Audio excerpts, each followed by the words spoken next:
Locker খুলতে অভিযানে যাওয়া দুদকের পরিচালক কাজী সাইমুজ্জামানের বিরুদ্ধে আপত্তি তুলেছে কেন্দ্রীয় ব্যাংক। সামাজিক যোগাযোগ মাধ্যমে দেয়া দুদক কর্তার বিভিন্ন মন্তব্যের বিষয়ে আপত্তি জানিয়ে সংস্থাটির চেয়ারম্যানের কাছে চিঠি দেয় কেন্দ্রীয় ব্যাংক।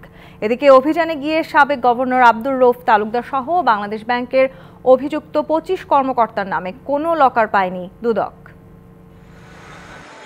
গত ২৬ জানুয়ারি কেন্দ্রীয় ব্যাংকের সাবেক ডেপুটি গভর্নর এসকে সুরের লকার তল্লাশি করে প্রায় ৫ কোটি টাকার সম্পদের সন্ধান পায় দুদক।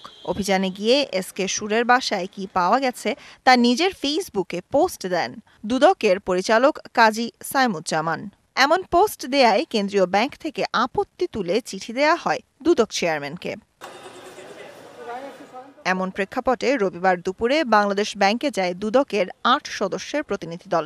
দিনভর ২৫ কর্মকর্তার লকার তল্লাশি শেষে জানানো হয় তাদের কারো লকার খুঁজে পাওয়া যায়নি। তবে যাদের বিরুদ্ধে অভিযোগ পাওয়া যাবে পর্যায়ক্রমে তাদের লকার তল্লাশি করা হবে বলেও জানানো হয়।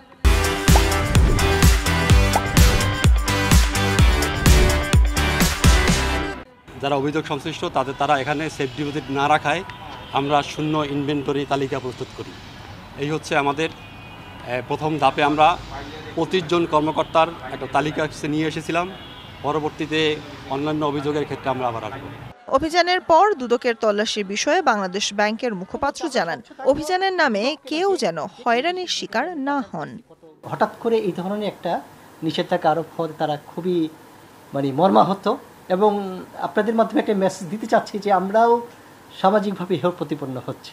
২৫ জনের যে তালিকা নিয়ে এসেছিল তারা ২৫ জনের তালিকা দেখেছে।